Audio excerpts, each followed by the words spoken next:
अभी तक जो काम किया था वो इम्पोर्टेंट था, एग्जाम में आने की संभावना इतनी ज्यादा नहीं थी, पूछ ले तो पूछ ले, नहीं तो ना भी पूछे, क्योंकि पिछला जो काम है वो सेवरल वेरिएबल में पूछे जाने की संभावना ज्यादा है। ठीक है, वो क्योंकि रियल से कनेक्ट करके बच्चा कर देगा उसको भी। ठीक है, अब जो काम चल रहा है एनालिटिक फंक्शंस के बाद, वो पूरा ही जो टॉपिक है आगे तक का सभी, वो एग्जाम में आने की पूरी संभावना है। ठीक है, एनालिटिक फंक्शंस एंड सिंगुलैरिटी, सिंगुलैरिटीज का क्वेश्चन तो बिल्कुल परफेक्ट आएगा ही आएगा क्वेश्चन में, तो इसको ध्यान से करना है। एनालिटिक फंक्शंस,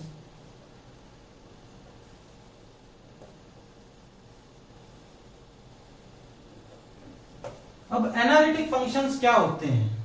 पहली बात तो जो डिफरेंशिएबल फंक्शंस होते हैं ना, उनके अंदर से ही एनालिटिक फंक्शंस आते हैं। इसका मतलब एनालिटिक फंक्शन से डिफरेंशिएबल तो होगा ही होगा, एक कोई और प्रॉपर्टी भी सेटिस्फाई करता होगा। ठीक है, तो मानते हैं late fz is a complex function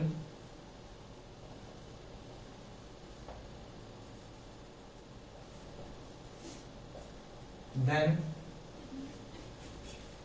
f is said to be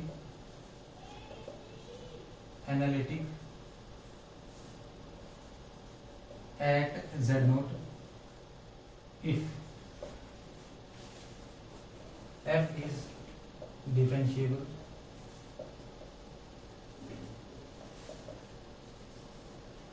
in some neighborhood of z naught, z naught belong to C। ठीक है, अब क्या कह रहा हूं मैं कि fz is said to be analytic if f is differentiable in some neighborhood of z naught।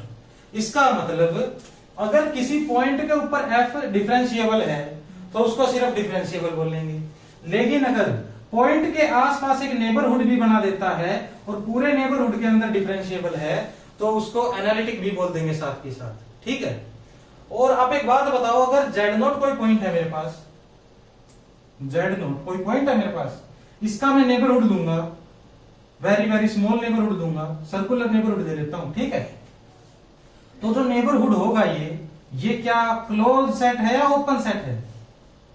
बताओ, ओपन सेट है, ये ओपन बॉल है ना ये।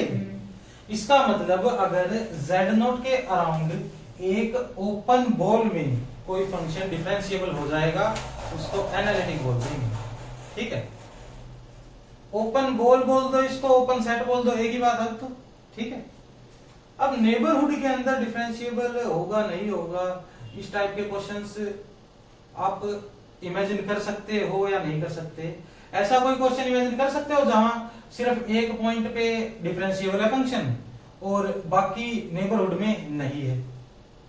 ऐसा अगर आप एग्जांपल लेना चाहोगे तो ऐसा कुछ क्वेश्चन किया था हमने, x² प्लस आइटा y², ये किया था क्वेश्चन fz। अब ये पॉलिनोमियल है, जहां भी CR इक्वेशन सेटिस्फाई करेगा वहां इसको हम डिफरेंशिएबल बोल देंगे। CR इक्वेशन ये कहां सेटिस्फाई करता है?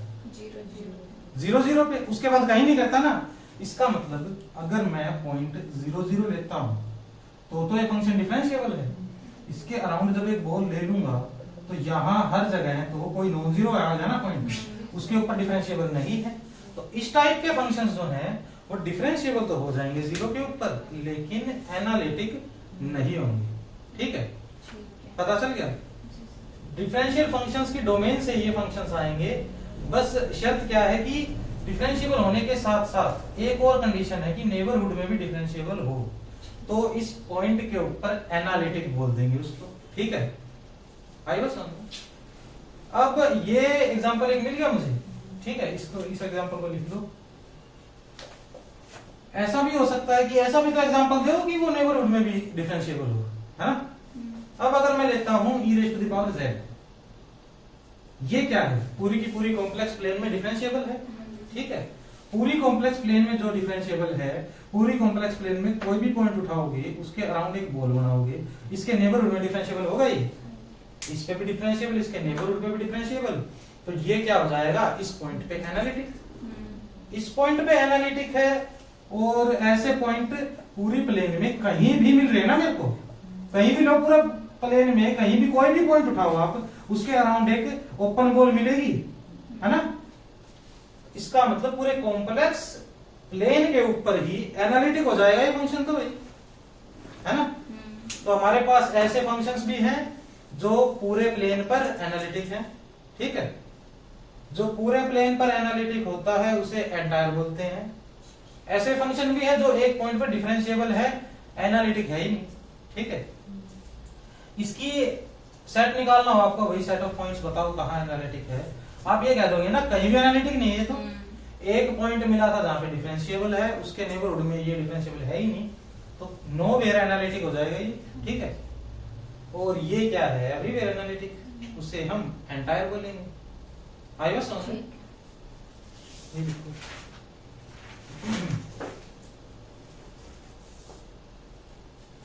लिया नहीं हो?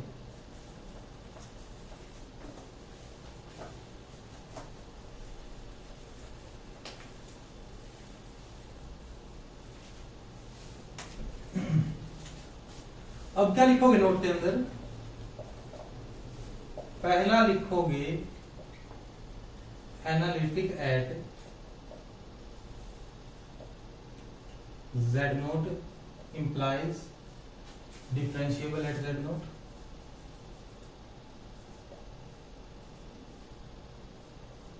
दिस डज नॉट इम्प्लाई, ठीक है। इसका एग्जांपल तो कर लिया हमने अभी। वो जो फंक्शन था मेरा 0 0 के ऊपर तो डिफरेंशिएबल तो था लेकिन एनालिटिक नहीं था, ये भी ऐसा ही कुछ है। अब एनालिटिक है तो डिफरेंशिएबल है, डिफरेंशिएबल है तो कंटीन्यूअस भी होगा ही होगा, ठीक है। ये अंडरस्टूड सी बात हो। तो दूसरा पॉइंट क्या लिखोगे? इफ ये एफ जेड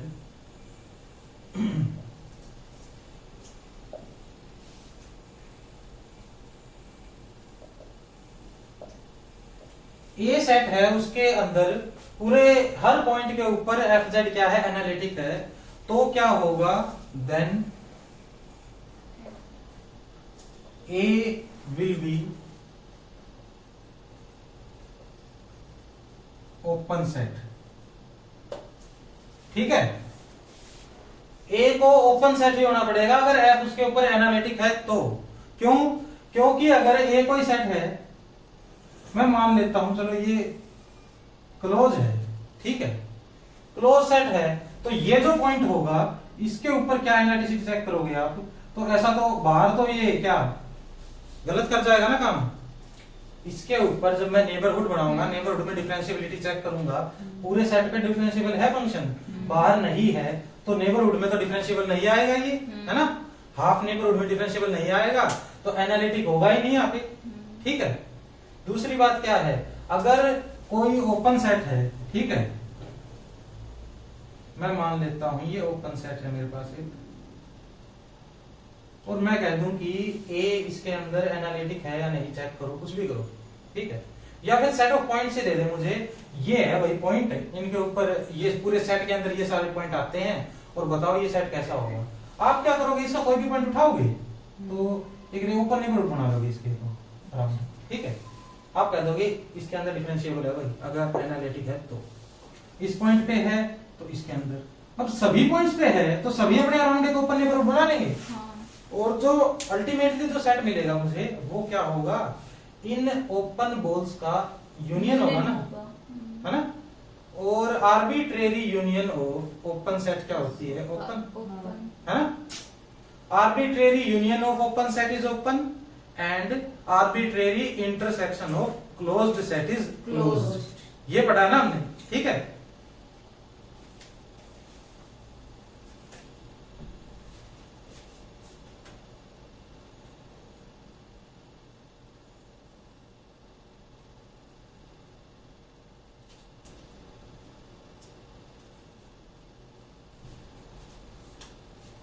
तीसरा नोट लिखो, अगर f is differentiable at countable many points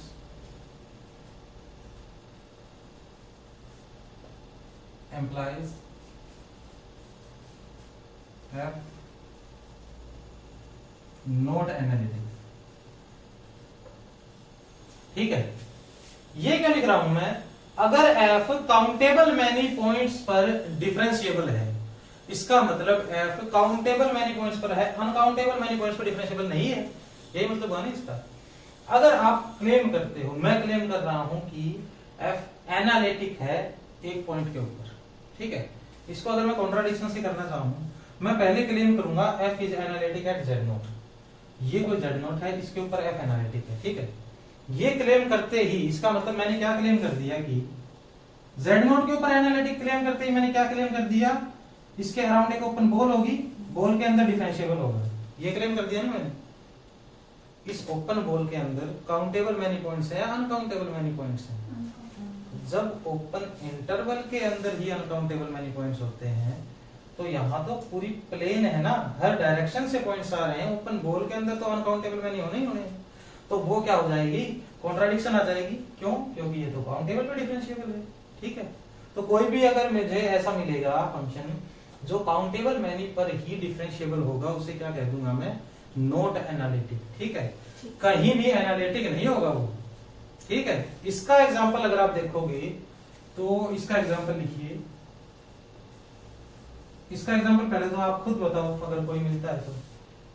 finite नहीं होने चाहिए पॉइंट, काउंटेबल पे डिफरेंशिएबल होना चाहिए, ठीक है, क्योंकि फाइनाइट के तो बहुत एग्जांपल है ना अपने पास, पहले भी चला गया फाइनाइट का। तो ऐसा कोई फंक्शन अभी तक आपने किया हो जो काउंटेबल मैनी पॉइंट्स पर डिफरेंशिएबल हो, अनकाउंटेबल पर ना हो।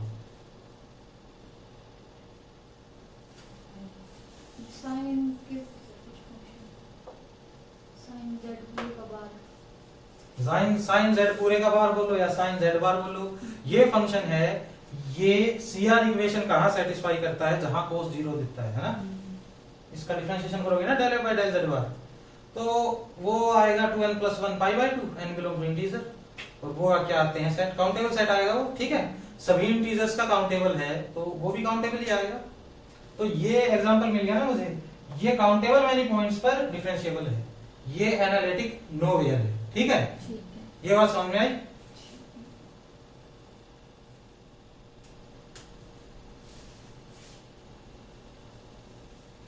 फोर्थ में क्या लिखोगे आप, f is not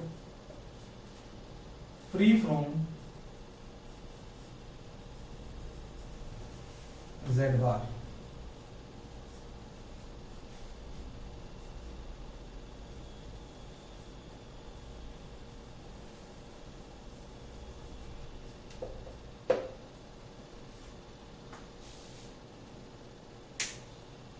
f is not free from z bar implies f not analytic। इसका मतलब f कहीं ना कहीं z बार पर डिपेंड हो गया, ठीक है। अगर f z बार पर डिपेंड हो जाएगा तो डिपेंड होते ही क्या होगा कि del f by del z बार कुछ ना कुछ आएगा, वो जहां 0 होगा वहीं क्या होगा, फंक्शन डिफरेंशिएबल होगा, और वो अनकाउंटेबल मैनी पॉइंट्स पे तो हो नहीं सकता, क्योंकि आपने किया ना ऐसे क्वेश्चन जहां पे z बार आता है, वहां पे क्या होता है, अगर ऐसा है कुछ z बार का z बार इंटू z बार, ऐसा कुछ क्वेश्चन था ना मेरे पास, इसमें क्या आया था, f is differentiable at z बार जहां पे 0 का, z बार क्या z 0 होगा, del f by del z बार आप करोगे वो आएगा z, वो 0 होना चाहिए, differentiable at z equal to 0। 0 तो एक ही पॉइंट है, वो फाइनाइट है, फाइनाइट है तो काउंटेबल है, काउंटेबल पे डिफरेंशिएबल, नॉट एनालिटिक, ठीक है। ऐसा कुछ करेंगे हम, तो फ्री होना चाहिए z बार से, ठीक है। अगर z बार से फ्री नहीं है ना तो कहीं ना कहीं तो दिक्कत होगी उसको। इसको रख कर दूं,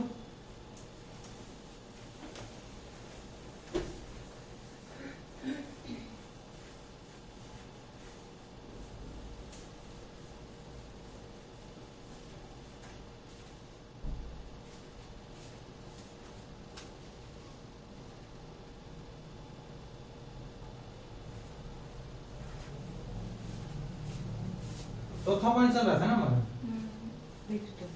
तो वो खत्म हो गए सारे पॉइंट, ठीक है। डेफिनेशन लिखो, एंटायर फंक्शन,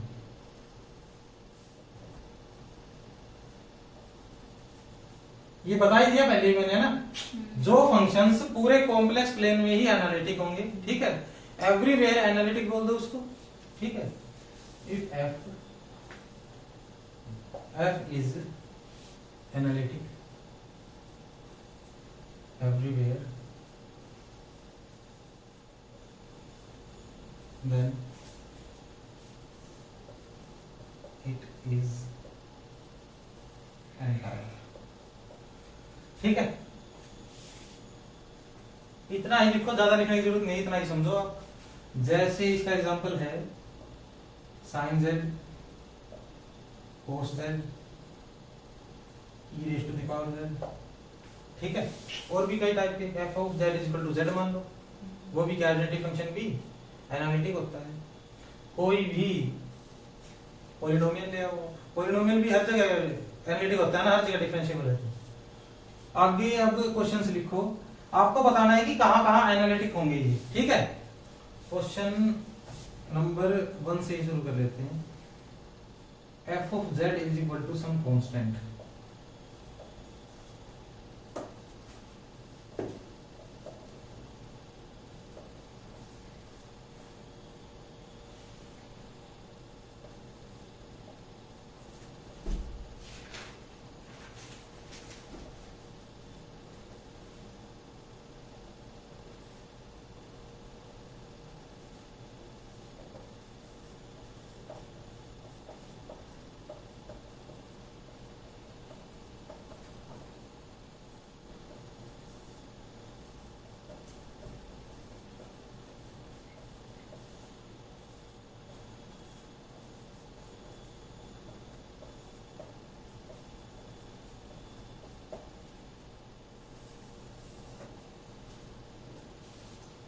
इसके अंदर देखो, अगर fz कोई कांस्टेंट है, कांस्टेंट फंक्शन क्या होता है, हर पॉइंट के ऊपर ही है, तो सीआर इक्वेशन भी सेटिस्फाई करेगा, ठीक है। और वे क्या आएंगी इसकी, कंटीन्यूअस भी आएंगी सभी, ux uy जो भी है, ठीक है। तो कांस्टेंट फंक्शन क्या है, पूरे के पूरे कॉम्प्लेक्स प्लेन में क्या है, एनालिटिक, इसको मैं एंटायर भी बोल सकता हूं, ठीक है। Second, fz is equal to z, ये क्या है, ये भी क्या करेगा, पॉलिनोमियल फंक्शन है। और इसके आप क्या करोगे, सीआर इक्वेशन निकालोगे, सीआर इक्वेशन निकालो ना निकालो एक ही बात है, अब तो पॉलिनोमियल फंक्शन है तो डिफरेंशिएबल होगा ना हर जगह, तो ये क्या है, एंटायर होगा ये भी, ठीक है।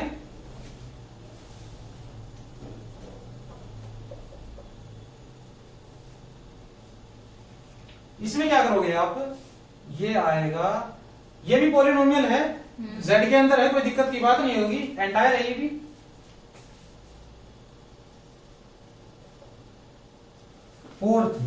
फोर्थ के अंदर अगर आप देखोगे ध्यान से, z³ plus z² plus z बार प्लस 1, ऐसा कुछ आ गया। ये सीआर इक्वेशन कहीं सेटिस्फाई नहीं कर रहा। दूसरा, ये फ्री नहीं है z बार से, z बार पे डिपेंडेंट है ये, एनालिटिक नोवेयर, ठीक है।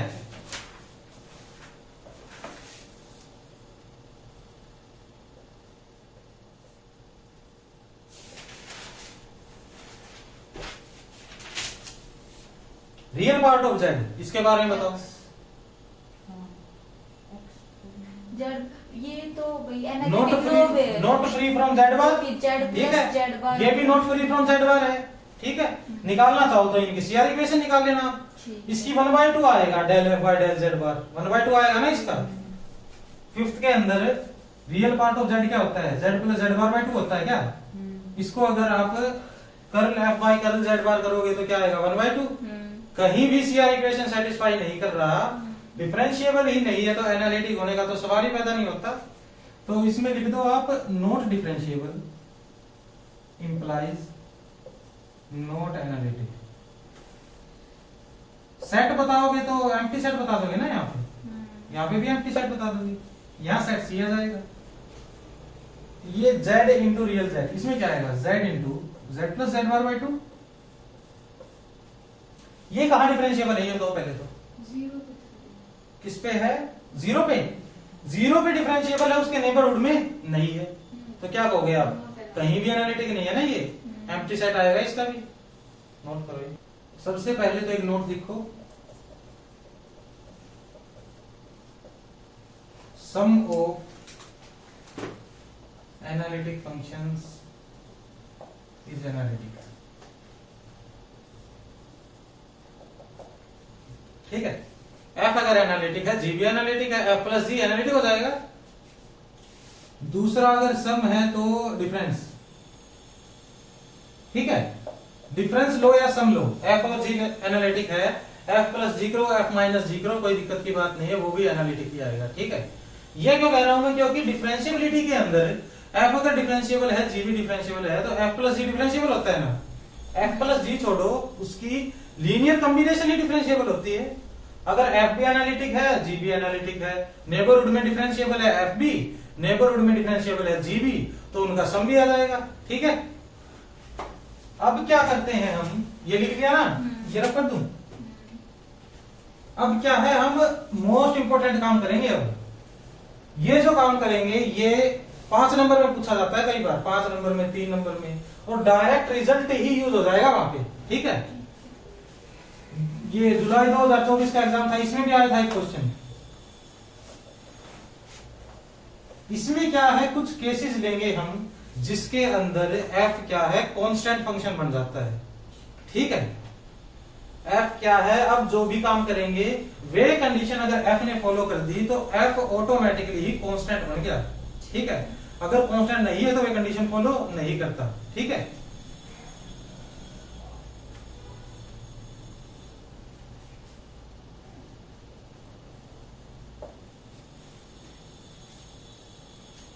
let if f be analytic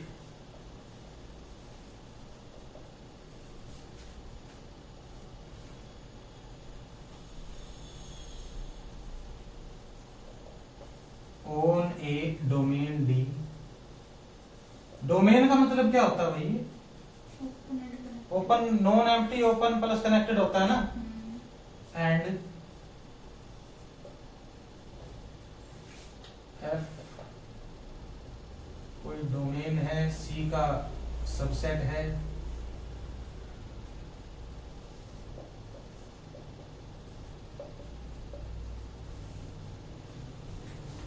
then under the following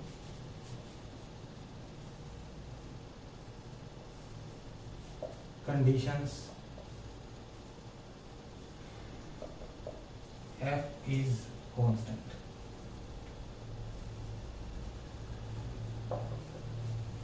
ठीक है, अब ये लिखने का मतलब क्या है, domain D and f is a function.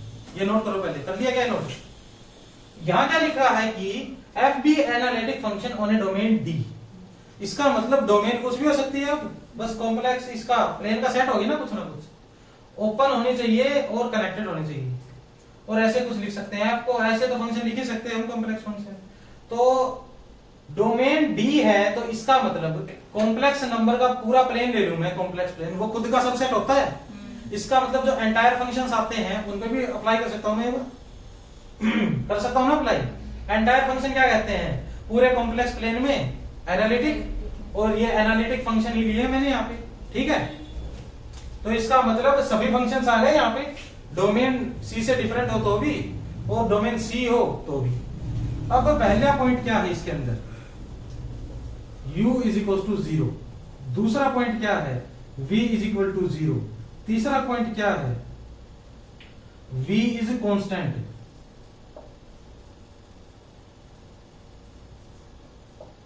चौथा पॉइंट क्या है, u इज कांस्टेंट। ये अभी सारे मुल्तान ना इकट्ठे, आप सिर्फ पहली हेडिंग लिखो, इनका थोड़ा वो छोटा मोटा प्रूफ भी करेंगे ना, आगे लिख देना प्रूफ अगर उतार लिए हैं तो।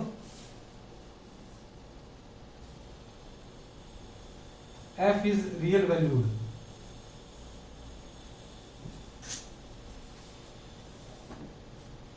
ठीक है, अब अगर एक फंक्शन है मेरा f u plus iota v type का, उसके अंदर u 0 दे दिया, तो इसके हिसाब से f क्या आ गया मेरा, आइटा v।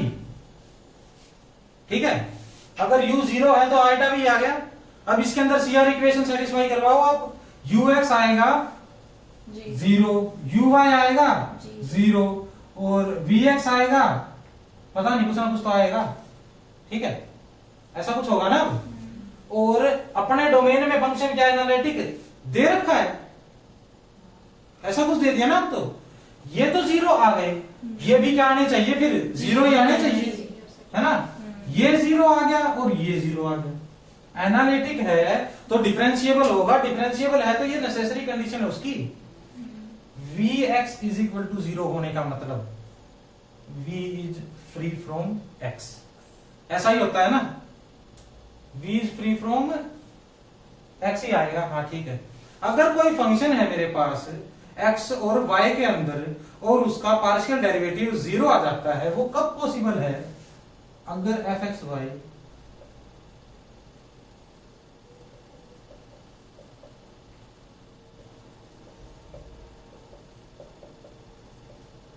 ये 3 एग्जांपल लिख दिए मैंने, ठीक है। पहले वाले में f of partial derivative with respect to x क्या आएगा, क्यों आएगा 0, फ्री फ्रॉम x है ना ये, इसमें क्या आएगा partial derivative with respect to x 0, क्यों आएगा 0, फ्री फ्रॉम x है ना ये, तो फ्री फ्रॉम x होगा तो ये 0 आएगा, ठीक है। और फ्री फ्रॉम y भी है, तो भाई ऐसा क्वेश्चन है, ऐसा फंक्शन है free from x and free from y, ऐसा तो कांस्टेंट ही हो सकता है, बस 2 + 3 आएगा होगा, जैसे वो क्या है ना, उसमें x आता ना y आता, कांस्टेंट हो गया, ठीक है। इसमें लिखो free from x free from y, और 2 + आएटा भी क्यों आएगा, 0 है यूं तो सिर्फ इसके अंदर क्या आएंगे, 2 आएटा 3 आएटा 5 आएटा 6 आएटा 0, इस टाइप के आएंगे ना। ये लिख लो, समझ में आया क्यों कांस्टेंट होगा ये, आई बात समझ में। u v is equal to 0 में भी क्या करोगे आप, सेम काम करोगे, है ना। वहां ये 0 हुए थे, u क्या होगा, free from x free from y होगा, ठीक है। सेकंड के अंदर f की वैल्यू ही u दे रखी है, u + 0 आएगा, और u free from x and free from y आ जाएगा। आप क्या कह दोगे, कांस्टेंट ही होना पड़ेगा अगर एनालिटिक है तो, ठीक है। इसको आप क्या समझ सकते हो, एनालिटिक प्लस दिस कंडीशन, ठीक है। Analytic and u = 0 implies function is constant, analytic plus v = 0 implies function is constant, v is constant, आगे आ जाइए। v is constant का मतलब है f इस टाइप का है, दूसरा ये हो गया ना, f है हमारे पास u + a आएटा, ऐसा है क्या कुछ, कांस्टेंट तो क्या लिख दिया उसको। अब इसमें ये बताइए मेरे को आप, analytic plus v is constant, analytic है तो ये डिफरेंशिएबल होगा, डिफरेंशिएबल होगा तो क्या होगा, ये CR इक्वेशन सेटिस्फाई करता होगा। vx लो, यहाँ पे vx क्या आएगा 0, vy क्या आएगा 0, इसका मतलब ux को भी 0 ही होना पड़ेगा, uy को भी 0 ही होना पड़ेगा ना। ये ux तो vy के बराबर होता है, ये 0, ये इसके नेगेटिव के, 0 का नेगेटिव नेगेटिव, ठीक है। आई बात समझ में। इसका मतलब u को क्या होना पड़ेगा, free from x free from y free from both x and y, वो कांस्टेंट ही होता है। k1 + k2 आएटा आ जाएगा इसका कुछ ना कुछ, ठीक है, फंक्शन कांस्टेंट आ गया।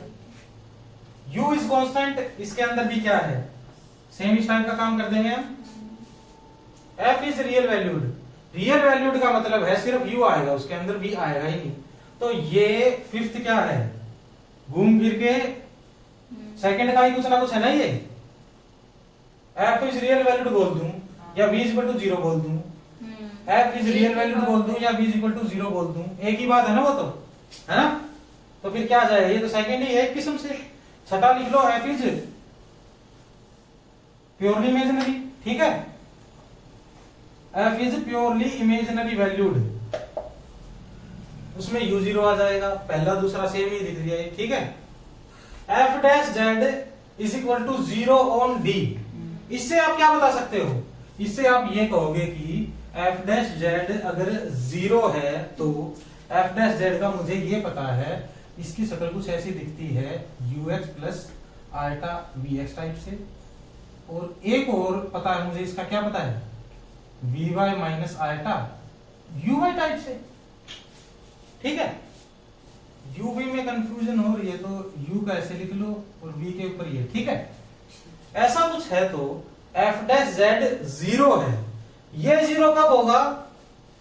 जब रियल पार्ट और इमेजिनरी पार्ट दोनों 0 होंगे। U x is equal to 0 is equal to v x भी 0, यू वाई भी 0, वी वाई भी 0। वही बात आ गई दोबारा, ये तो है ना।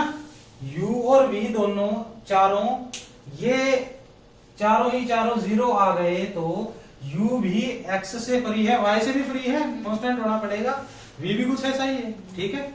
तो ये कांस्टेंट हो गया। f bar is analytic. ये देखो, ये एनालिटिक दे दिया मुझे, f एनालिटिक दे ही रखा है, ठीक है। f तो एनालिटिक चल रहा है ना पहले से।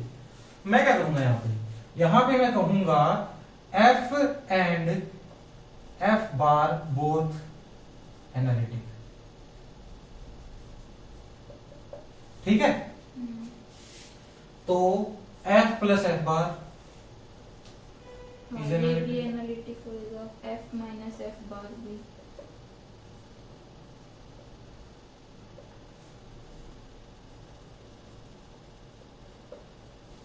ऐसा कुछ होगा क्या? ये बोलने के बाद आप क्या करोगे? f प्लस f बार, इन दोनों को अगर मैं क्या करता हूं, अब ऐड कर देता हूं, तो क्या आएगा मेरे पास? f रह जाएगा, मोड f ही रह जाएगा। अगर माइनस माइनस 2f रह जाएगा ना।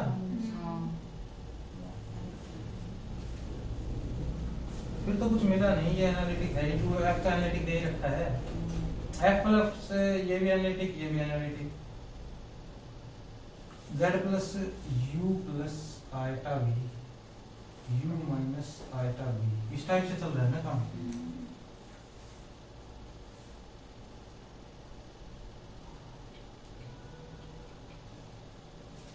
तो ये दोनों हैं भाई,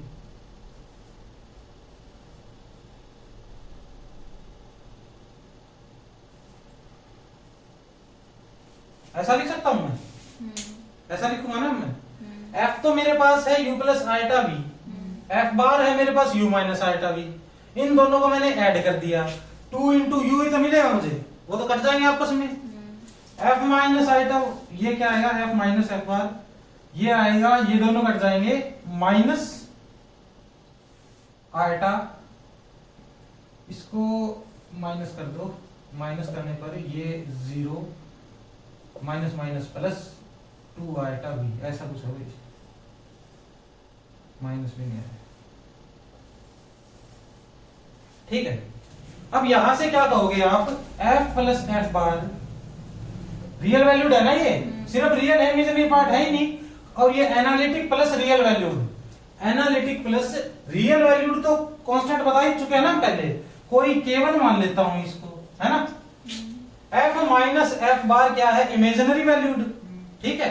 इमेजिनरी वैल्यूड भी कांस्टेंट होते हैं, सिर्फ इमेजिनरी वैल्यूड होते हैं। तो f minus f bar is equal to k2, ठीक है। ये है रियल, ये एनालिटिक प्लस रियल वैल्यूड, और ये है एनालिटिक प्लस इमेजिनरी वैल्यूड, ठीक है। ये कांस्टेंट है। अब कर सकते हैं हम ऐड, है ना। अब ऐड करेंगे तो अपने काम की चीज आएगी कोई। अब आएगा 2f is equal to k1 plus k2, वो भी कांस्टेंट है, उसको कुछ k मान लो, f is equal to k by 2, तो f भी कांस्टेंट, ठीक है।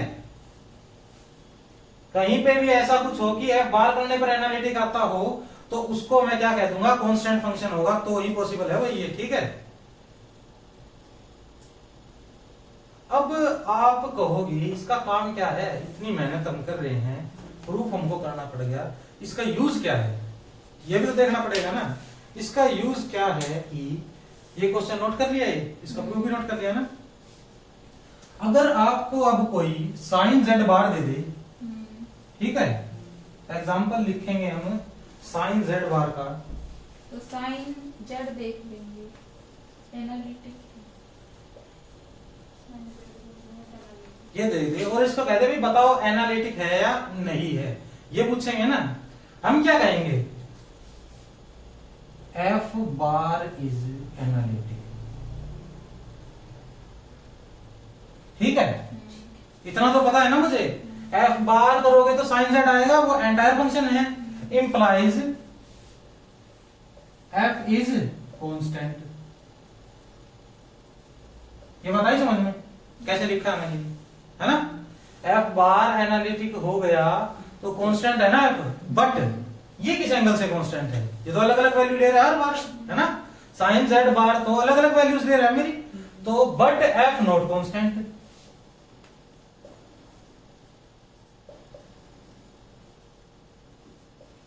implies f not analytic। Important है ये भी, ऐसे काम करेंगे हम। ठीक है, कॉन्ट्राडिक्शन से पता लगा लिया मैंने, f एनालिटिक हो ही नहीं सकता। अगर एनालिटिक होता तो वो कांस्टेंट ही होता, और ये तो कांस्टेंट किसी एंगल से नहीं है। ठीक है,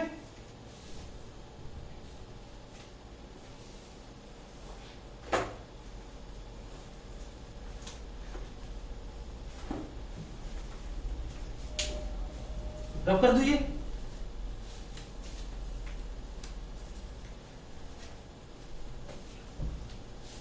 अब क्या है हमारे पास, मोड एफ इज एनालिटिक। तो नाइन्थ के अंदर क्या होगा भाई, नाइन्थ के अंदर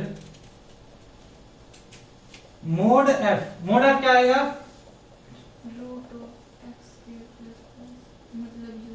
हाँ ठीक है, ये रियल वैल्यूड है क्या, हाँ ये रियल वैल्यूड है प्लस एनालिटिक दे दिया, तो ये पहले ही प्रूव कर चुके हैं हम, तो कांस्टेंट होगा। ये कांस्टेंट मोड एफ कांस्टेंट है तो एफ भी कांस्टेंट होगा। ठीक है, ये क्या है, ए प्लस आर बी। ठीक है, अरे ये कांस्टेंट ही दे दिया, फिर तो कुछ कहने की जरूरत ही नहीं है ना। ये कांस्टेंट तो जब ही आएगा जब ये दोनों कांस्टेंट होंगे। 10th भी अंडरस्टूड है। 11th क्या है, इंपॉर्टेंट है। 11th के भरोसे बहुत कुछ क्वेश्चंस कर देंगे हम। ठीक है, कैसे कर देंगे बहुत कुछ क्वेश्चंस, अगर कोई क्वेश्चन सोल्व करते वक्त या फिर उस क्वेश्चन में फंक्शन दे रखा है मुझे और फंक्शन की इमेज ही कांस्टेंट आ गई, ये इमेज ही है एक, ऐसा किया था ना हमने, इमेज निकाली भी थी इस टाइप से कुछ, x इज इक्वल टू 3 की इमेज निकाली थी z स्क्वायर के अंदर, वो इस टाइप से आई थी कुछ ना कुछ, है ना। तो अगर ऐसी इमेज आ जाए तो क्या होगा, मैं पहले चेक करूंगा इमेज मेरी ओपन है या क्लोज्ड है। ठीक है, एक थ्योरम भी आएगी हमारी ओपन मैप थ्योरम, जो क्या कहती है, एनालिटिक फंक्शंस जो हैं उनकी इमेज ओपन ही आएगी, क्लोज नहीं आ सकती। ठीक है, तो ये इमेज जो है, ये इमेज क्या इंप्लाई कर रही है, ये बताओ आप सबसे पहले तो।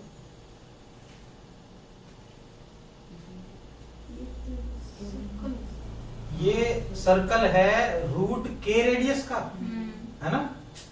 अगर ये सर्कल है रूट के रेडियस का तो ये सिर्फ, और बाउंड्री ले रखी है इसकी, ऐसा ही कुछ है क्या, तो ये ओपन है या क्लोज्ड है, क्लोज्ड है ना। तो इमेज अगर क्लोज्ड आ गई तो फंक्शन को कांस्टेंट ही होना पड़ेगा। ठीक है, आई बात समझ में, कांस्टेंट फंक्शन है तो कोई दिक्कत नहीं है, कांस्टेंट फंक्शन की तो इमेज क्लोज्ड ही आएगी ना हमेशा ही, आई बात समझ में। अगर एफ एनालिटिक है और उसकी इमेज क्लोज्ड है तो वो कांस्टेंट ही होना पड़ेगा उसको, वो कुछ आर्बिट्रेरी नहीं हो सकता, आई बात समझ में। तो इसमें लिखो 11th में क्या लिखोगे आप, image closed implies f is constant, और ये तभी होगा जब ये एंटायर होगा। ठीक है, ये एनालिटिक होगा अपने डोमेन के अंदर, सारा सिस्टम चल ही इसीलिए रहा है क्योंकि f एनालिटिक दे रखा है। ऐसा नहीं है कि कोई भी आलतू फालतू फंक्शन अपनी इमेज क्लोज बता दे, आप कह दो ये तो कांस्टेंट हो जाएगा। ठीक है, पहले f का एनालिटिक तो होना पड़ेगा ना उसके लिए। अब ये कर दिया इस हिसाब के, इस तरह से कितने ही क्वेश्चन करवा लो तो। ठीक है, ये प्रूफ अगर मेरा हो गया कि इमेज क्लोज आ गई, f कांस्टेंट है 11th के बाद, अब 12th लिखोगे आप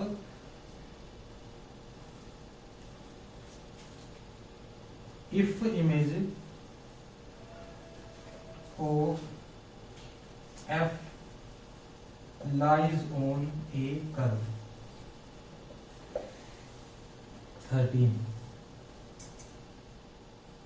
u square by a square plus v square by b square is equal to 1 क्या के ले लो, जनरल भी दे सकते हो इसको आप। v square is equal to 4ab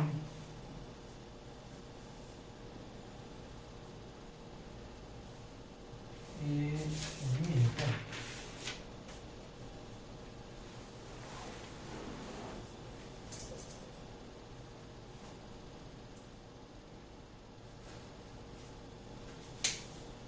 इसका मतलब अगर इमेज किसी कर्व के ऊपर लाई करती है, कर्व का मतलब है कुछ इस टाइप का आएगा, है ना?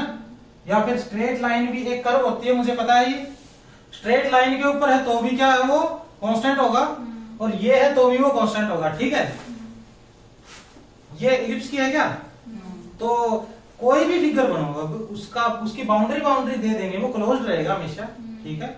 इमेज क्लोज्ड है तो फंक्शन कांस्टेंट, इमेज क्लोज्ड आएगी, पहला बोल रहा है ये कर्व है, ये भी एक कर्व है, ठीक है? इस टाइप के फंक्शंस में अगर f को एंटायर दे रखा है या फिर एनालिटिक दे रखा है किसी डोमेन में, तो उस डोमेन के अंदर फंक्शन कांस्टेंट हो जाएगा, ठीक है? और ये तो साफ साफ पता लग रहा है ना, कर्व के ऊपर तो अगर डिफरेंशिएबल भी आ गया फंक्शन, मैं मानता हूं कि हमारा फंक्शन एक कर्व के ऊपर डिफरेंशिएबल आ गया, ठीक है? इस कर्व पे डिफरेंशिएबल है और कहीं डिफरेंशिएबल है ही नहीं, तो आप क्या कहोगे, इस कर्व पे कोई भी पॉइंट ऐसा हो नहीं है जहां पूरे नेबरहुड में डिफरेंशिएबल हो, है ना? कर्व के ऊपर है, आसपास कहीं भी नहीं है, एनालिटिक नहीं होगा, ठीक है? Argument of fz is constant. Argument का मतलब क्या होता है? और ये आर्ग्यूमेंट भी कौन सा आर्ग्यूमेंट है? प्रिंसिपल आर्ग्यूमेंट है। आर्ग्यूमेंट का मतलब होता है एंगल विद ये पॉजिटिव एक्स एक्सिस, उसके साथ एक कोई कांस्टेंट का मतलब है कोई फिक्स दे दिया, ठीक है? ऐसे कॉम्प्लेक्स नंबर्स हैं जो मान लेता हूं कि ये एंगल बनाते हैं, ठीक है? ये कुछ भी हो सकता है, π/2 π/3, तो ये एंगल कौन बनाता होगा? एक तो ये जो पॉइंट होगा, है ना, ये r होगा, इसके साथ भी कोई ना कोई r होगी, इसके साथ भी r होगी, इसके साथ इस पूरी लाइन के पास, इस पूरी लाइन पे जितने भी नंबर्स होंगे कॉम्प्लेक्स नंबर्स, उन सभी का आर्गुमेंट ये आएगा, थीटा मान लो अगर मैं इसको, ऐसे ही बहुत सारी लाइंस हैं, अलग अलग आएगा आर्गुमेंट।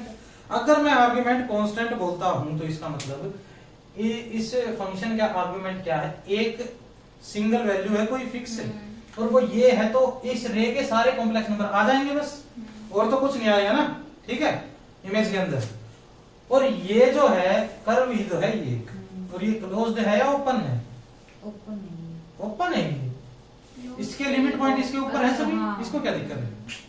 ये तो क्लोज्ड है ना, क्लोज्ड भी है, तो फिर क्या कहोगे आप? इमेज क्लोज्ड और ये फंक्शन कांस्टेंट, ठीक है? इमेज क्लोज आ गई ना यहाँ पे भी।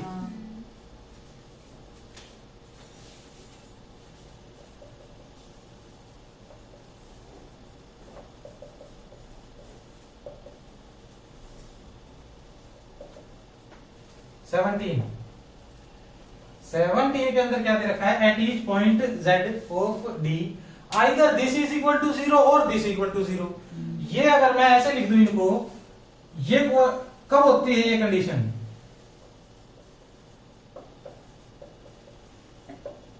ठीक है, पूरे d के ऊपर कभी या तो ये 0 होगा या ये 0, ऐसे लिख सकता हूं मैं। ये क्या है? ऑलवेज ट्रू है ये, ठीक है? इसको 2 से मल्टीप्लाई कर दूं, 2 से मल्टीप्लाई कर देंगे, ये आ जाएगा 0, 2 से कोई फर्क नहीं पड़ेगा। ये क्या दिख रहा है आपको? 2fz dot f dash z, ये क्या दिख रहा है भाई? इसको आप ऐसा लिख सकते हो कि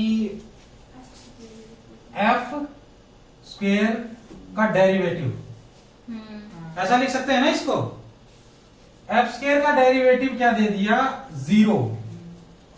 ध्यान से देखना अब इस बात को, डेरिवेटिव 0 दे दिया, इसका मतलब अंदर वाला कांस्टेंट हो गया ना। हाँ। ऊपर पढ़ा था ना अभी एक f डैश z 0 है, डेरिवेटिव 0, अंदर वाला f square constant, this implies F square is constant. F square constant है तो एफ भी तो कांस्टेंट होगा।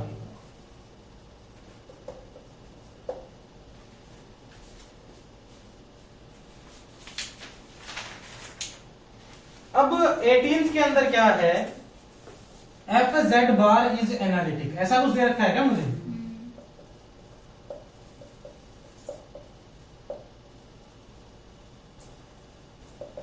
एफ जेड बार अगर एनालिटिक है, और एनालिटिक एफ जेड बार कब होगा? जब ये फ्री फ्रॉम जेड बार होगा।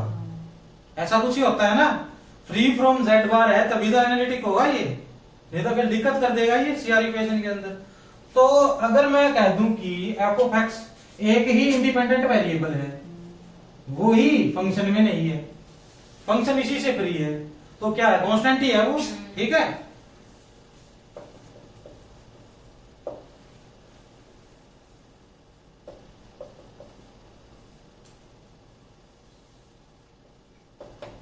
ठीक है, नोट करो ये। जैसे ये क्वेश्चन है मेरे पास, अगर ये एग्जाम में आ जाता है, जीरो के ऊपर जीरो वैल्यू देता है, तो आप क्या करोगे? आपके पास ये इनफाइनाइट पॉसिबिलिटीज है ना, तो जीरो के ऊपर जीरो वैल्यूज देने वाली, तो ठीक है। लेकिन यहाँ क्या खेल खेल रखा है कि डोमेन तो है सी, कोडोमेन क्या है आर, तो एफ हमेशा ही क्या होगा? एक रियल वैल्यूड फंक्शन होगा, ठीक है। एफ क्या है? अब क्या बोलोगे आप? F is analytic plus real valued, क्योंकि एनालिटिक भी दे रखा है यहाँ पे। This implies F is constant.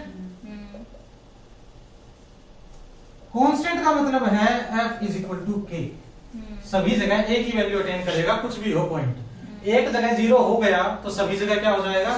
Zero. एक पॉइंट पे वैल्यू दे दी, F zero is equal to K and F zero is equal to K. This implies F zero इधर रखिए ना, F Z is equal to zero for all Z belong to C, और ये हो जाएगा ठीक। आई बात समझ में? अब ये क्वेश्चन देखो 8th, और इसके आगे जितने क्वेश्चन आएंगे उनके अंदर आपको एनालिटिसिटी का पॉइंट बताना है, सेट बताना है। अगर कुछ मेंशन नहीं कर रखा है तो मेंशन करा होगा तो आप बताओगे, ठीक है। ये है एनालिटिक है इसके ऊपर। इसके ऊपर देखते ही आप क्या कहोगे? पूरी की पूरी कोडोमेन ही क्लोज है ना? इमेज तो क्लोज आनी आनी है, तो क्या है? Image closed constant. कांस्टेंट है, एक जगह वैल्यू आइटा दे दी, हर जगह आइटा देगा ये, तो क्या हो जाएगा? फर्स्ट ठीक, बाकी गलत, ठीक है। इस टाइप से करेंगे हम। इसमें कई टाइप के ऑप्शंस बन सकते हैं। यहाँ तो बहुत ही सिंपल ऑप्शन लिया ना मैंने। ऐसा ऑप्शन भी बन सकता है, there exist z belong to C such that fz not equal to iota for some z, ठीक है। ऐसा ऑप्शन देखते ही बच्चा क्या सोचेगा कि कोई ना कोई तो मिल जाएगा भाई, इज इक्वल टू आइटा ना हो, ठीक है। लेकिन हमें पता है कि कांस्टेंट फंक्शन है तो कुछ नहीं मिलेगा मुझे, ठीक है। There exist, there does not exist, इस टाइप के कई ऑप्शन बन सकते हैं इसके अंदर। यहां आओगे तो क्या कहोगे आप? एनालिटिसिटी चेक करनी है ना। ये क्या दे रखा है मुझे? F Z is equal to Z ही तो दे रखा है। ये पॉलिनोमियल है, ठीक है। तो ये पूरे के पूरे सी के ऊपर है, ठीक है। ये क्या दे रखा है मुझे बताओ? या तो आप इसके सीआर इक्वेशन चेक करोगे, या डायरेक्ट की से क्या कह दोगे? ये तो भाई जेड बार है ना?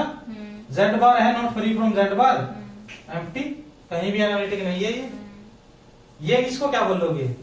ये है माइनस ऑफ जेड बार, ये भी नॉट फ्री फ्रॉम जेड बार, ये भी क्या है? एम्प्टी सेट के ऊपर एनालिटिक, कहीं भी एनालिटिक नहीं है, ठीक है। अब ये चेक करोगे आप, इसके अंदर क्या करोगे? F Z is equal to x y plus iota y. इसमें आप देख रहे हो कि u दे रखा है, कुछ v दे रखा है ना? इनकी सीआर इक्वेशन ही चेक करनी पड़ेगी हमें। क्या करते हैं हम? पहले डिफरेंशिएबिलिटी चेक कर लेते हैं ना इसकी। सीआर इक्वेशन जब चेक करोगे 12th में, तो ux क्या आएगा मेरे पास? y, uy क्या आएगा? x, और vx क्या आएगा? 0, 1। इस टाइप से है क्या कुछ? हाँ। तो ये है डिफरेंशिएबल सिर्फ एक पॉइंट के ऊपर, जहां x तो है 0 और y है 1, ठीक है। काउंटेबल पॉइंट्स के ऊपर डिफरेंशिएबल है, ये क्या है, कहीं भी एनालिटिक नहीं है, एनालिटिक नोवेयर, ठीक है। एम्प्टी सेट आएगा इसका, एनालिटिक नोवेयर लिख दो इसको। 13th में देखो, 13th में भी क्या करोगे, सेम ही काम करोगे ना आप। इसका भी सीआर इक्वेशन निकालेंगे हम। ux आएगा इसका 2y, uy आएगा 2x, vx आएगा 2x और vy माइनस 2y। इस टाइप से हो गया कुछ काम। इसमें ये दोनों तो सिंपल तरीके से बराबर होने थे, इनका नेगेटिव बराबर होना था, ऐसा कुछ होना था क्या। लेकिन ये तो इसके नेगेटिव के बराबर आ गया और ये इसके पॉजिटिव के, तो 0 होगा तभी बात बनेगी, ये तो है ना। सिर्फ 0 0 के ऊपर ही बात बन सकती है ऐसी तो क्या लिख दूंगा मैं, at 0 0 differentiable at nowhere analytic empty set. 14th के अंदर fz दे रखा है मुझे, ये है तो इसका भी u और v आसानी से निकाल सकते हो आप, cos x plus eta sin x, ठीक है।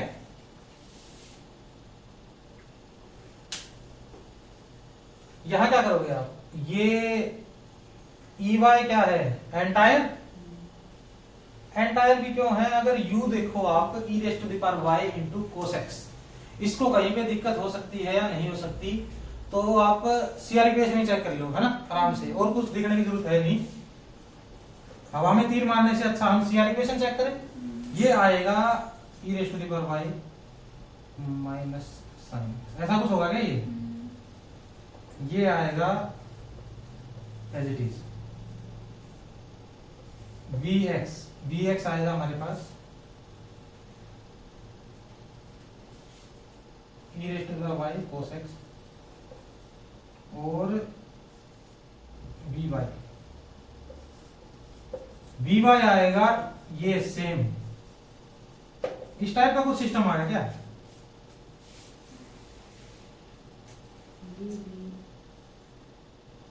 इसमें भी ऐसा ही कुछ दे दिया है ना।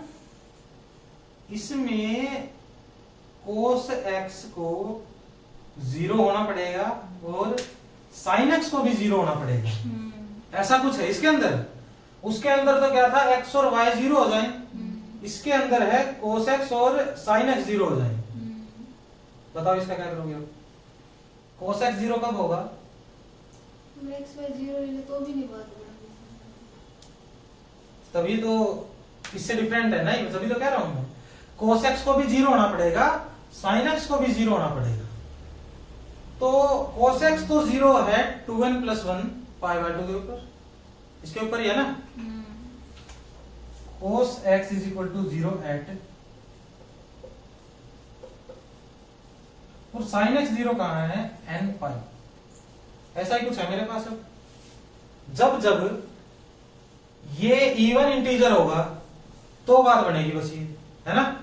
और ये इवन किसी हालत में नहीं हो सकता, ये हो सकता है इवन हो जाए, है ना। x की वैल्यू n पाई भी आ गई, ये भी आ गई, दोनों इकट्ठी होनी चाहिए ये। अब x की वैल्यू तो भाई ये हो ही नहीं सकता कि n इंटू पाई आ जाए, ठीक है। n इंटू पाई आने के लिए इसको इवन होना पड़ेगा, जो पॉसिबल नहीं है। कहीं भी सीआर इक्वेशन ही सेटिस्फाई नहीं हो रही इसके अंदर, ठीक है। तो एनालिटिक होने का भी कोई मतलब ही नहीं है, ठीक है।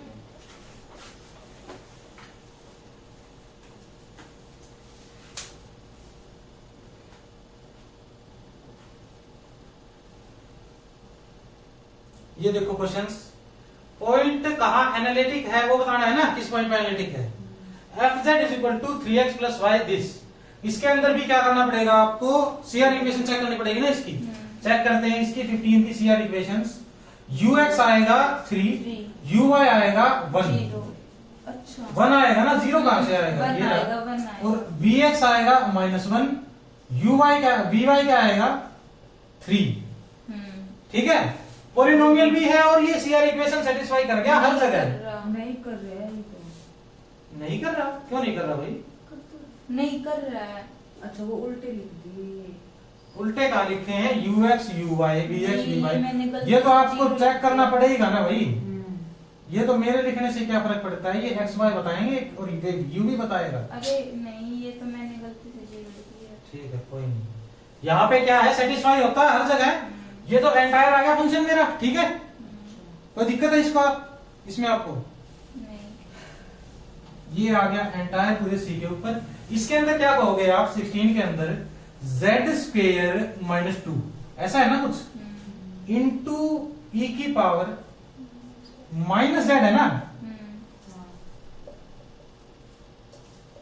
दोनों एंटायर फंक्शन है ये कहीं भी जीरो नहीं होता भाई, ठीक है। इसका तो पता है ना मुझे, जीरो नहीं होता, एंटायर आ जाएगा ये भी, ठीक है। हर जगह एनालिटिक है। z² प्लस z प्लस 100, इसके बारे में देखो 17 के बारे में। Dependent on z, dependent on z bar, not free from z bar, ठीक है। और अगर आप चाहो तो del f by del z bar निकाल के देखोगे तो 2z बार आएगा। सिर्फ 0 0 के ऊपर 0 है, तो एनालिटिक तो कहीं नहीं होगा ये, ठीक है। एम्प्टी सेट 18 में आप क्या देख रहे हो? x² plus y² plus 3y plus 100xy। CR equation. CR equation बाद की बात है, इसके अंदर कोई आयटा की टर्म दिख रही है आपको? नहीं दिख रही। अगर ये एनालिटिक होगा, अब इसको कॉन्ट्राडिक्शन से कर दें हम, लेट f इज एनालिटिक, ठीक है। दिस इंप्लाइज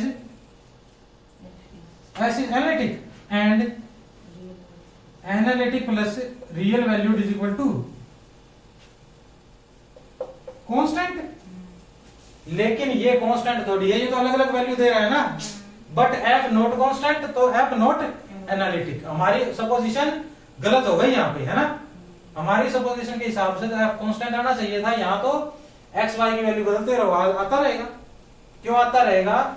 वैल्यू तो z की पुट करोगे ना इसके अंदर। जब z is equal to x plus iota y है, तो x और y की वैल्यू अलग अलग z के लिए रियल वैल्यू डालता जाएगा, ये है ना। f z is equal to ये।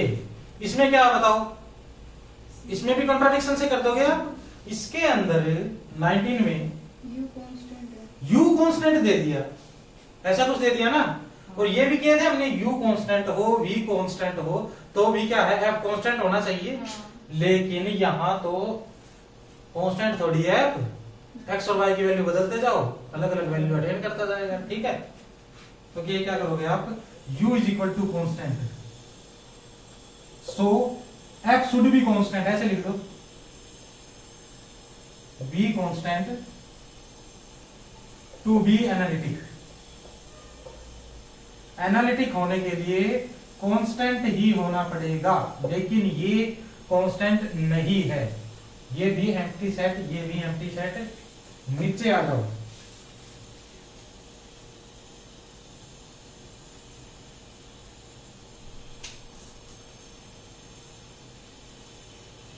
f is imaginary valued. ये बोल सकता हूं क्या इसको मैं? इमेजिनरी वैल्यूड है और u इज इक्वल टू 0। ये तो सबसे पहला पॉइंट था शायद हमारा, u और v दोनों में से एक 0 हो जाए। u is equal to 0, so f should be constant to be analytic आएगा वो यहाँ पे, ठीक है। कांस्टेंट टू बी कांस्टेंट तो एक ही बात हो जाएगी ना।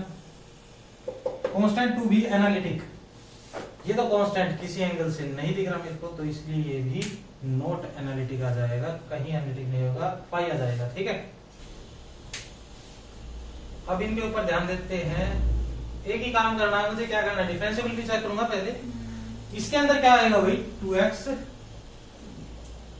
uy आएगा हमारे पास 0 और vx आएगा 0, vy आएगा 2y। इस टाइप का काम हो गया कुछ, है ना। ये दोनों आपस में सेम होने चाहिए, इसका और इसका नेगेटिव सेम होना चाहिए। 0 पे ही है बस।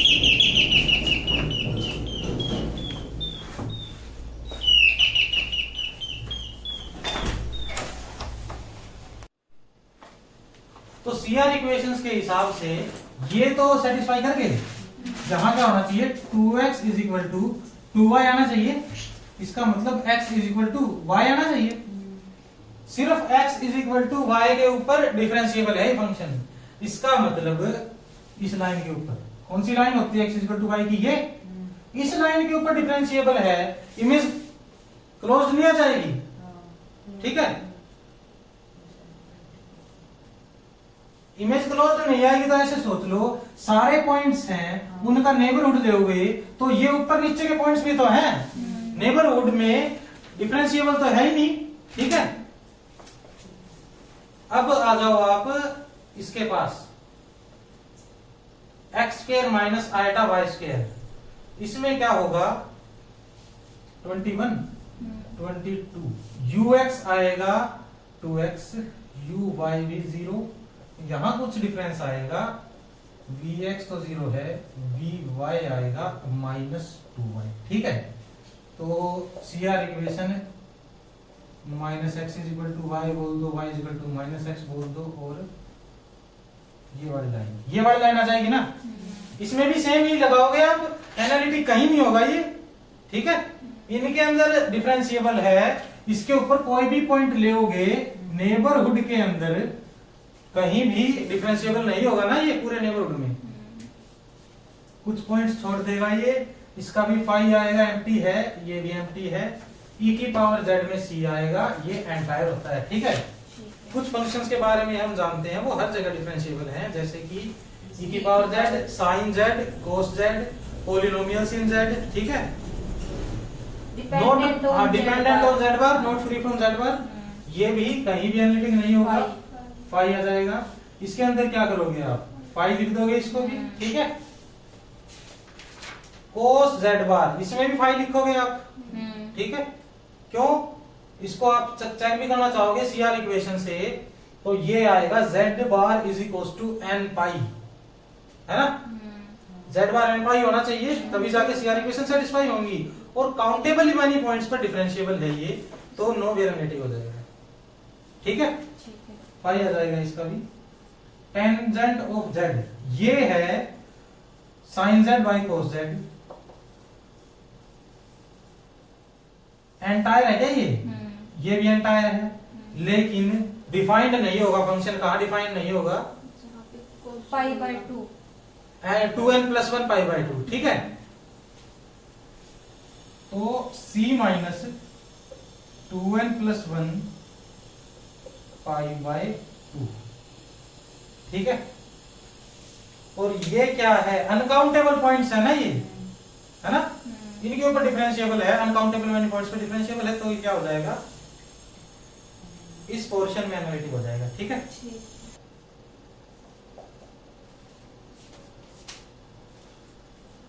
लिख लिए। 28th है, गेट 2017 में आया हुआ, ज्यादा पहले का क्वेश्चन नहीं है ना ये, गेट 2019 भी अभी कोई ज्यादा टाइम थोड़ी हुआ है। इसके अंदर देखो fz और gz दो दे रखे ना फंक्शन, सिर्फ ये बताना है कि f और g एनालिटिक है नहीं है, ऐसा कुछ पूछ रखा है ना ये। आप क्या करोगे, सीआर इक्वेशन चेक करोगे सबसे पहले तो, ठीक है। सीआर इक्वेशन चेक करो, एक बार रुको, एक बार मैं वो चेक कर लेता हूं, कोई पॉइंट दे रखा है जो पूरे सी पे पूछ रखा है, पूरे सी पे पूछ रखा है वही, ठीक है। ऑन सी, पूरे कॉम्प्लेक्स प्लेन पे पूछ रखा है ये, ठीक है। एंटायर ही पूछ रखा है फिर तो, है ना, एनालिटिक तो दिख रखा है वैसे। तो ये f and g both analytic. इसमें आप क्या करोगे, सीआर इक्वेशन चेक करोगे सबसे पहले तो, वो क्या आएगी बताओ, ux f के बारे में, f के बारे में बात करेंगे, ux है 2x, uy है 2y, 2y by 2x,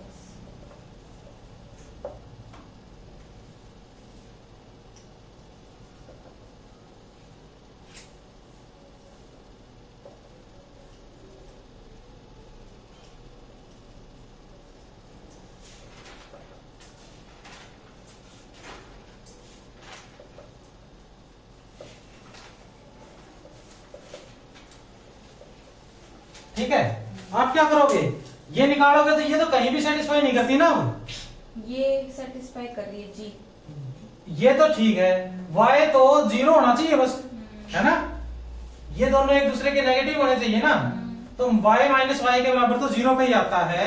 और पूरे कॉम्प्लेक्स प्लेन में तो ये डिफरेंशिएबल ही नहीं है, तो एनालिटिक कहां से हो जाएगा। लेकिन g क्या है, हर मामले में x और y की कोई भी वैल्यूज लो आप, CR इक्वेशन सेटिस्फाई कर रहा है। यहां पॉलिनोमियल दे रखा है एक, g तो एनालिटिक है, f नहीं है, ठीक है। Fourth option will be correct. नीचे आ जाएंगे हम, नीचे है ये fz इस टाइप से दे दिया, f dash 1 plus iota exist. इसका मतलब CR इक्वेशन यहां सेटिस्फाई करती है नहीं करती है, पूछ लिया। f is analytic at origin 0 पे सेटिस्फाई करती है नहीं करती। ये पूरे चारों ऑप्शन ही CR इक्वेशन के हैं बस, ये है ना, CR इक्वेशन के हैं। तो चेक कर लेते हैं सॉल्यूशन 29। इसमें भी ux निकालो, uy निकालो। ux आएगा 3x² प्लस 6xy, ठीक है। और uy आएगा आपका 3y² आएगा क्या, ये 3y² आएगा ना ये ux, देखो है ना। और uy है आपका 6xy, ठीक है। bx और vy भी निकालो ऐसे ही करके। bx आएगा 6xy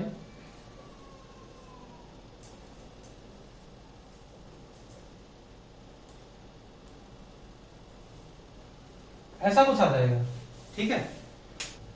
6xy is equal to -6xy, ऐसा करेंगे। इसको इससे काट देंगे, xy is equal to -xy 2 into xy is equal to 0, ठीक है। इतना कर दिया।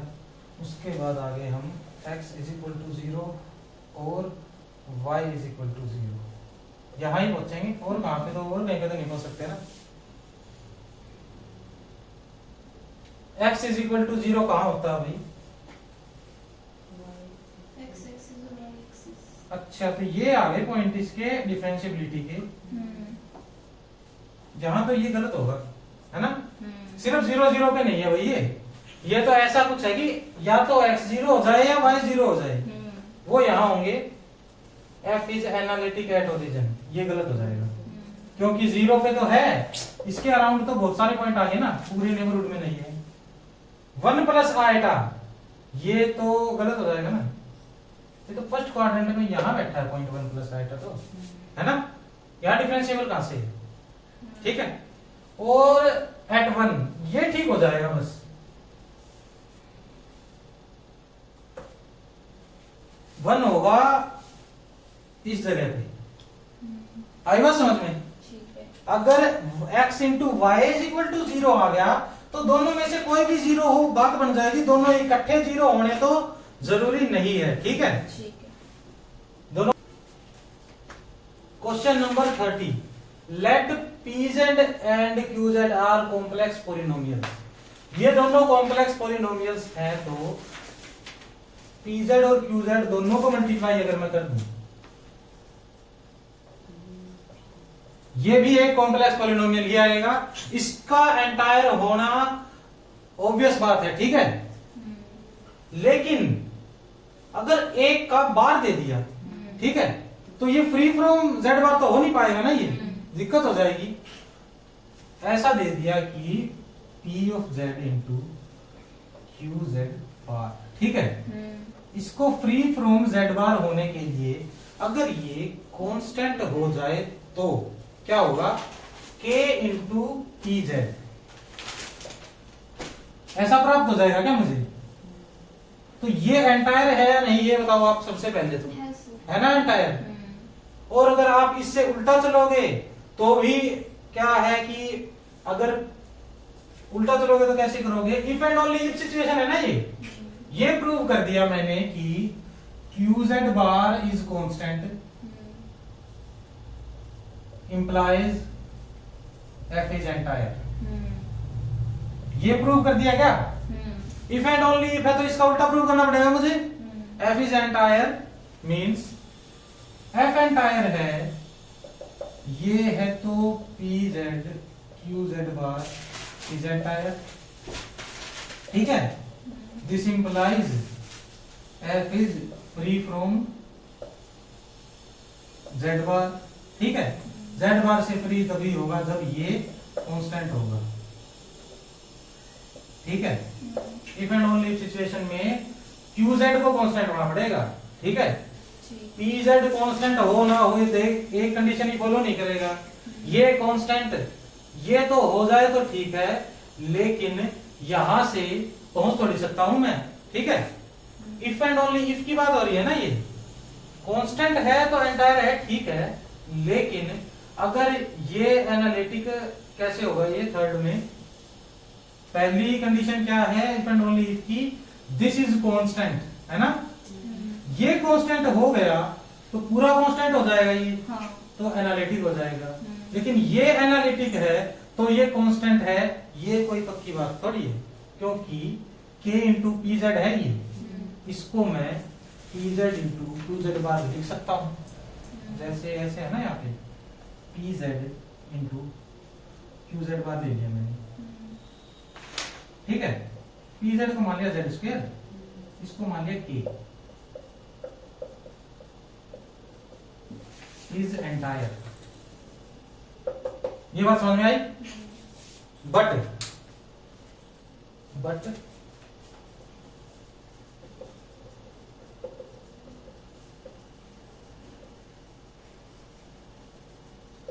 नॉट कांस्टेंट, ऐसा कुछ आ गया क्या? तो इसका मतलब अगर इफ होता ना ओनली इफ, तो ये ठीक हो जाता कि भाई ये कांस्टेंट दोनों हो गए तो ये दोनों तो कांस्टेंट आने ही आने हैं, एंटायर हो जाएंगे। लेकिन ये जो if and only if situation थी ना, इसके चक्कर में ये गलत हो जाएगा। और पार्ट बी का है तो एक ठीक आ गया तो हम ज्यादा हेडेक लेंगे भी नहीं ना इसकी। तो फिर भी अगर सी में आया ऐसा क्वेश्चन तो ऐसे कुछ करना हमें, इसी सेम तरीके से ये भी गलत हो जाएगा, ठीक आई बस समझ में। If and only if situation को ऐसे ही प्रूव करते हैं ना, एक को करते हैं पहले फिर दूसरी को लेके चलते हैं, उसका उल्टा लेके चलते हैं। लिख लिया है।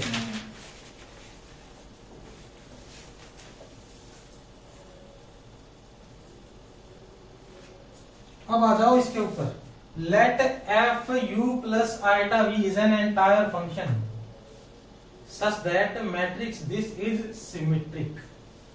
एंटायर फंक्शन है, यहां से क्या कंक्लूड कर सकता हूं मैं कि ये सीआर इक्वेशन सेटिस्फाई करता होगा, ठीक है। एंटायर है तो हर पॉइंट पे सेटिस्फाई करता होगा। ए ले लिया तो क्या दिक्कत ले ली, ठीक है। आई बात समझ में। इसका मतलब F entire solution 31 F entire implies ux is equal to vy, uy is equal to minus of vx, ठीक है। Such that matrix this is symmetric at A। कोई बात नहीं भाई, सिमेट्रिक है तो क्या होगा ये बताओगा। सिमेट्रिक है तो और कुछ हो ना हो vx is equal to uy मिल जाएगा, ऐसा कुछ है क्या। सिमेट्रिक होता है तो क्या होता है, डायगोनल पे कुछ भी बैठा हो, ये दोनों बराबर होने चाहिए बस, है ना। ये डाटा है पूरा मेरे पास, इससे कंक्लूजन ये आता है। अब पूछ रहा है कैसे शक्ल कैसे दिखेगी, एफ की पॉलिनोमियल है, डिग्री पूछ रही, पॉलिनोमियल कांस्टेंट है, ऐसा कुछ चेक करते हैं हम इन चीजों को लेकर। vx इक्वल टू uy है, ठीक है। इसको uy पुट करो, uy इज इक्वल टू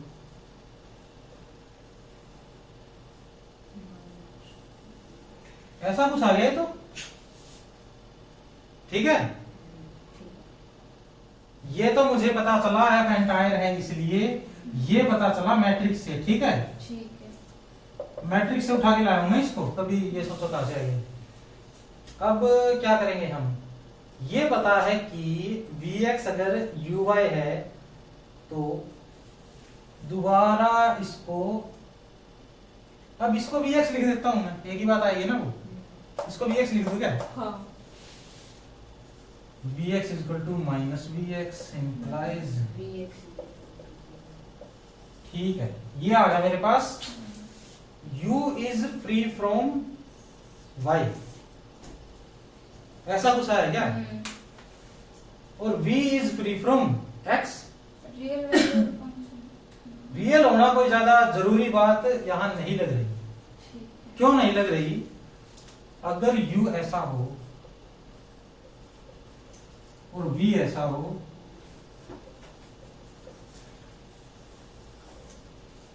तो भी तो ये सारी चीजें सेटिस्फाइड हैं। आई बात समझ में? रियल वैल्यू तब होता जब ये v तो 0 बन जाए और ये क्या कुछ ना कुछ रियल आ जाए, है ना? तो यहां ऐसी कंडीशन आ गई कि u के अंदर तो भाई y का कुछ भी नहीं है, कुछ भी नहीं है, तो देखो किस टाइप का आएगा, और v के अंदर x का कुछ भी नहीं है तो ये इस टाइप का आएगा। ठीक है, अब बारी आती है ऑप्शंस की। f is a polynomial, f polynomial आ गया क्या मेरा? हो भी सकता है इसमें। क्या हो सकता है? पॉलिनोमियल हो सकता है। हो सकता है पॉलिनोमियल ही आएगा, एक और कुछ कांस्टेंट भी तो हो सकता है। कांस्टेंट के भी तो पॉलिनोमियल भी तो 0 हो डिग्री का सकते हैं। पॉलिनोमियल है कांस्टेंट भी।